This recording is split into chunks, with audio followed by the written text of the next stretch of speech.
Yeah, that works better. Yeah. There you go. Yeah, that's fine. That's a good start, okay. Okay, back on sound. Okay, so are you ready to record? Let's record it. Hi, Charles. So do you want to introduce yourself first of all and maybe say a bit about your work? So I'm Charles Twist, photographer, specialised in all manner of historical processes, do a lot of work with cameras which most people would consider out of date, but I find it particularly interesting because it gives you a whole insight into how people used to work and what it was actually like to work with all manual cameras while wearing a starch collar. Great. So how did this sort of collaboration come about? I can't quite remember the ins and outs of where we started, but basically it was a connection through Mark Higson, who works at Palace Arts, introduced me to Fran and told me about the project, and all three of us met together, and then I was welcome to interact with the group at a workshop. Great. And Matthew, how do you feel inspired by Charles's work at all? Do you like his use of colour and style, or? Strange you should say colour, because most of his techniques are too old to include colour. Right. I mean, to be honest, I knew very little about him, but one thing I like about what he does is he works in the historic section of Preston Park. I mean, many other tourist attractions have photographers who use digital equipment to produce, imitation old prints, but he actually uses the real stuff. It's an interesting point because when we are at Preston Park, I do actually have the original kit there, but it's more or less a museum piece. Because when you do deal with the public, what they're actually wanting is just a picture, any old picture. They don't, or very often anyway, they don't really care what the process is. Let's just say that if I were photographed by him, I'd demand traditional, as I was at one time a film die-hard. I mean, in particular, I don't like the way digital images are always divided into squares.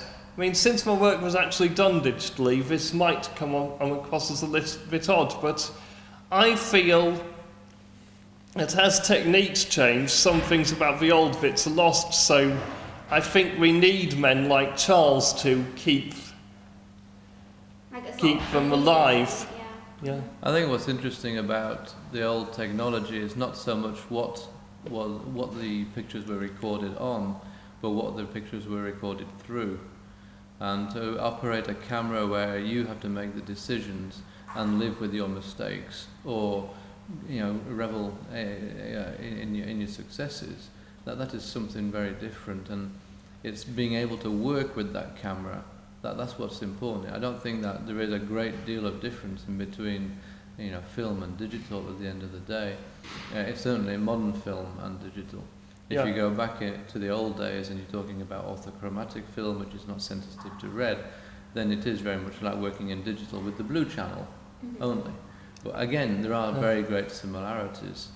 If you go back further than that and you start working on paper, as I've done for this project here, then you leave behind the digital world completely, and then there is really that you lose that similarity. Yeah, while my images were initially printed from digital files, I did the cutting out by hand, just as Stephen Willets did on his darkroom prints. So mine still has a bit of the handmade feel about it. Yes, it's all about authenticity, sort of thing, sticking to the original. Well, I think that there is a measure of wanting to be authentic nowadays, but there's also, and above that, I want a desire to be handmade. I think there is a revolt against the all automatic, and we want to put back into our pictures some of the imprint of our hands. We want to be there physically. It's one of these cycles that permanently go around. Back in the old days, if you did it by the machine, it was seen to be revolutionary, it was seen to be great. You only need to go back to the 1920s, look at the work of Fernand Léger and all of these films, since you're interested in films, and you'll see how challenging they were You know, and you look at the work by Fritz Lang, you know, they're very, very machine orientated and very anti-human. And nowadays we've switched. And that's just simply because we've got so much machinery around us. So that process will always be alternating between pro and anti-machinery, anti-automatism. You know, that's part of life, it's part of fashion. Mind you, I have found ways in which I can bring in variation with digital. For instance, and when I colour-toned my prints, no two tones are exactly alike. If done in the darkroom, the same toners would have been used for several and there would actually have been less variation. But I did stick to the darkroom look. I mean, like... Do you feel that's genuine? Do you feel that's just simulation? To be honest, I think mine is a bit of a simulation, but the only reason I stuck to it was I thought it still looked better than black and white or full colour, you know, because full colour, I mean, that does mean distraction, especially in the kind of subject I dealt with. Yeah, it's very hard to know when to stop when you go back in time, you know. No. Do you just use an old lens and then you put a digital sensor behind it? Do you use an old lens and an old process? Yeah. You know, what matters, you know, it is at the end of the day about what you've got in your own mind and what you're trying to achieve. Personally, if I could afford it, I would do things a bit more like Charles does, and, you know, like, I mean, I really prefer sort of an all or nothing approach when it comes to using old techniques. The thing is, I don't have the money or time or space for it at the moment myself. It is time consuming, yes. And there's no doubt about that. And yes. It is very much a greasy slope. You know, yeah. It is a whole new field to explore, and there are many, many avenues in there that you can look at one after the other, you know, and it takes time to be able to rebuild the machinery, rebuild the studio, rebuild this, that and the other. I mean, let's say that you want to go back the whole hog and say, I'm going to use magnesium flash. Yeah. And you've got to learn about it. And yeah, I mean, one thing that surprised me about Charles Twist's workshop actually was it actually took, you know, some of the older techniques actually seem to require less space than, you know, what is often thought of as traditional darkroom these days. Like he does some of his processing, you know, in a cabinet rather than in a full-scale darkroom. Yeah, it's just a box, 2-foot cube, basically. It's sort of as if things went a little backwards in the intervening period between that and full-scale darkrooms. It's interesting you should talk about that, and you made your comment before that, you know, my work would not be in colour because it's so old. Yeah. Well, actually, they had colour photography in 1900. Right. You know, they had several processes which they could use very easily. Well, and they had a whole range of technology as from the 1880s onwards. You know, they could take pictures of bullets in flight in the 1880s. They knew how to do that. They had cameras that worked at 12 frames per second in the 1880s. You know, all of that stuff existed. You know, I run, as part of my business, basically a miniature portable studio, and I go up against people who run an old digital studio or photo booths. I tell them I can print one picture every minute and a half. They can't keep up. And that's using technology which is 120 years old. It's the same thing when you look at train timetables. You know, they've not changed in 120 years.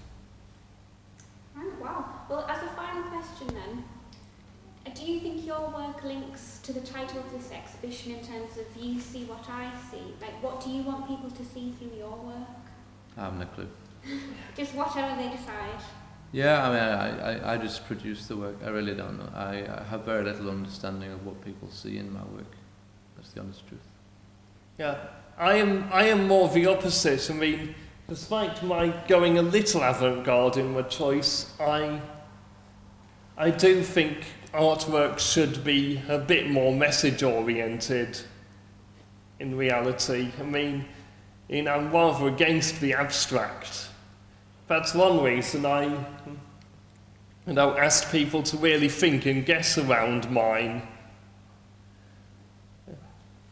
Because, I mean, many people believe that art is just for art's sake. I'm the opposite. I believe that art is something which can do great good and great evil. And when it becomes media, it tends to be biased in favour of great evil, in my opinion. So you're talking like propaganda? Yeah. No. It's more subtle than that. I mean, I believe every form of art gives out a message.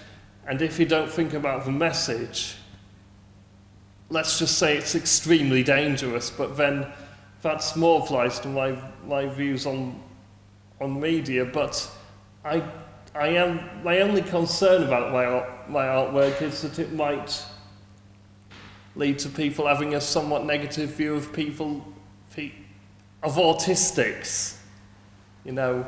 But there is, you know, all in all, though, people thinking about the difference and what's the same.